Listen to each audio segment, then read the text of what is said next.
The Legend of Zelda Tears of the Kingdom honestly has a chance. It has a chance to do something that honestly for me, I haven't really gotten that same feeling in quite some time. There's been times where it's almost came to fruition, where it's just right there.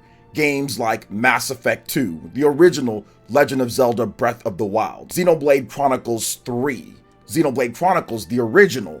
There are a lot of games that have had the chance, that have almost gotten there, but there really hasn't been a game to truly get to that next level for me and to actually surpass my favorite game of all time. For those who come out to my live streams and know me, you guys know that game is Chrono Trigger.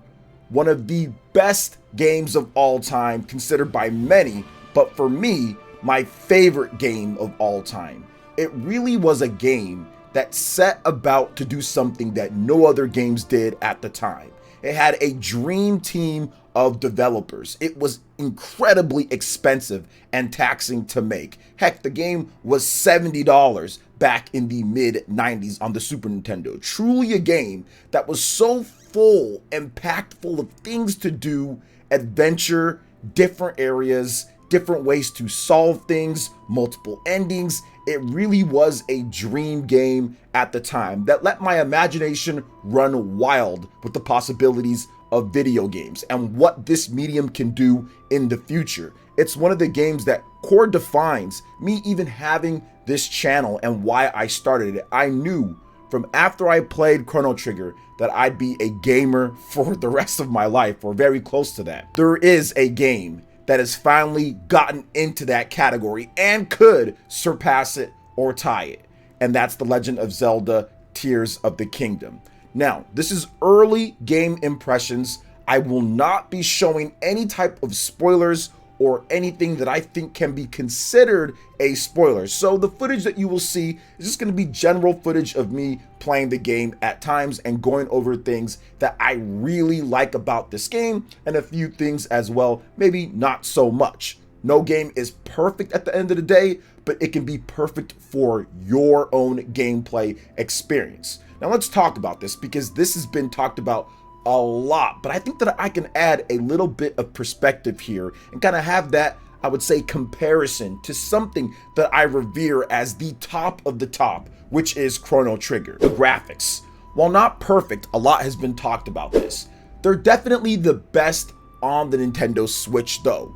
For the system, for the hardware, you have to take that into consideration, which I do. If I'm playing a Nintendo 3DS game, I take that into consideration. If I'm playing a PS Vita game, I take that into consideration. If I'm playing a game on Xbox Series S compared to Xbox Series X or compared to PC high-end, I'm always taking those things into consideration. And given what we've gotten on the Nintendo Switch, The Legend of Zelda Tears of the Kingdom looks fantastic. I think that it looks great no matter what type of display you're playing it on. I've tested it on multiple different displays. On the Switch OLED screen, where I think that probably looks the best since it's a smaller screen, it doesn't stretch out as much, it runs at a native 720p on there, and with the bright colors and the great screen quality, it really looks good on the Nintendo Switch OLED. Now, I've also tested it on my Vizio QLED TV, and it looks really good there as well. I think that it looks fine,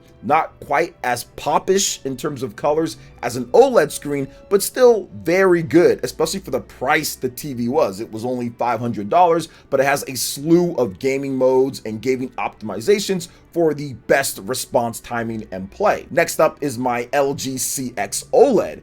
That was also really good. The colors pop, looks very much like the Switch OLED, but obviously a little bit not quite as good because it's a big 4K television, but still solid. And then of course I played it on my gaming monitor as well, which it also looks good, but it's not an OLED screen, and I don't think the screen on my Gigabyte monitor is as good as even my QLED screen, so not quite as popish, but still really good. Response timing feels great as well. So overall, I think the look and the art style is going to age a lot better than a lot of games in the next 10, 15, 20 years from now. When you look back at games, I think people will look back at this and say, okay, it's not so bad overall, because the art style is really good and the art is phenomenal, and people don't consider that enough when you're making a game. How good is the art style? How good is stuff drawn and looked and played out on screen? Now, next up, the frame rate. I think that the frame rate can slow down a bit based off of what's going on screen. I have had some hard drops here and there, but from what my own gameplay, not looking at anything else, it recovers pretty nicely, and it's for the most part consistent. When you're going throughout Hyrule, when you're going up into the sky areas, when you're going down into the depths, there's not a lot of drops or anything, and it's far better at launch than what we saw with the Legend of Zelda Breath of the Wild. So not the best frame rate. Obviously, we have stuff like Splatoon and Smash Brothers and other type of games. Obviously not quite as ambitious as this game, but for open world titles, it's easily the best on the Nintendo Switch, especially when you factor in the resolution and everything else going on and what this game does. It's a step above pretty much every other open world game on the Switch by a nice bit too, considering everything going on in the game. Now let's get into some other things here. The story is phenomenal. It is fantastic what they've been able to do with the main quests and the side quests, and feeling like everything is so involved in how the characters talk and react. It's really, really good. Now, I don't want any spoilers, but I am very happy with the cutscenes. I'm very happy with how they've done it. I'm very happy with the voice acting, and I'm really happy with everything that's been put into this story to really make something that creates an awesome experience for fans out there, especially if you're into the lore of Hyrule and Zonai and the Sky Worlds. It is fantastic. I think one of the best things about this game is how they've handled side quests. Side quests are done so much better than the first game. The first game, side quests were there, but they were not great. You have your shrines, you have your shrine quests, you have your characters that will give you some side quests, but it wasn't quite as fun. The side quests and the main quests that are also separate main quests are really well done, where you run into cool characters and you do cool things that get you great stuff. If you visited familiar areas from the previous game, there's going to be cool surprises there for you, cool side quests there for you, and fun things to do as well that open up just basically a whole mine, a whole spider web, a whole just section of different things to do, places to go, different things that happened in those areas. So I was blown away by some of the areas that I went to before, and I picked up side quests, some of the different things that I've done. It is just phenomenal, and it's interesting, it's intriguing, and it keeps you hooked to the point where you just want to keep playing and playing and playing. And even to the point where when I find a shrine, which we'll talk about in just a bit, I actually enjoy that little bit of time that I get to maybe just look at my phone or check something else or just take a breather, because the game is so seamless. You can go from the Sky World to the base Hyrule to the depths, and sometimes you want to just take that little step, that little breather outside of just pausing the screen. So that's how involved this game is. That's how continuous the game is. It's a lot of fun. But speaking of the shrines, that's one of the things that I think that they did much better than the Breath of the Wild game, than the previous game. The shrines in this game, I haven't gotten a lot of them done so far. I think I've done 30, 40 maybe. I'm not really sure. I haven't been counting.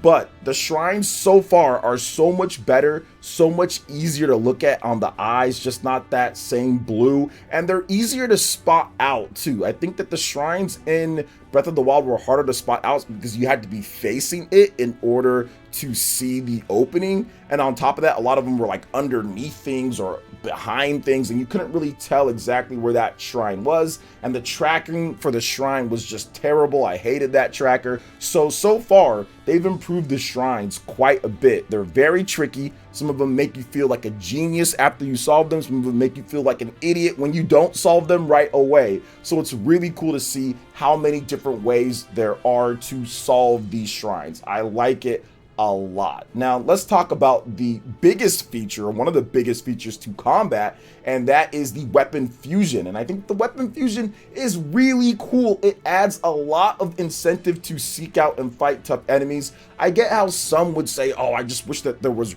regular weapons and they don't break, or I just wish that you had regular weapon repairing. But that to me takes away some of the difficulty, which we'll talk about in a bit, and it also takes away the excitement of actually seeking out enemies. When you have weapon fusion, after you beat an enemy, you can collect their materials, and instead of it just being used to make elixirs this time, which is great, but you can have maybe too many elixirs, you can use those parts in order to have weapon fusion on your arrows, tracking people. I've never been so happy to fight Keeses, little bats and stuff in a Zelda game before, but now they're very valuable resources because you can fuse that to your bow and arrow and have auto tracking on the air enemies, or you can get the horns, the moblin horns, or you can get the bokoblin horns, and you can fuse those on to your weapons that also break, right? So it's a consistent flow of having to, okay, I get this new weapon, I fuse it, instead of just saying, okay, I have this really good weapon and that's the only weapon that I ever use. So it keeps that, okay, I have to keep fighting,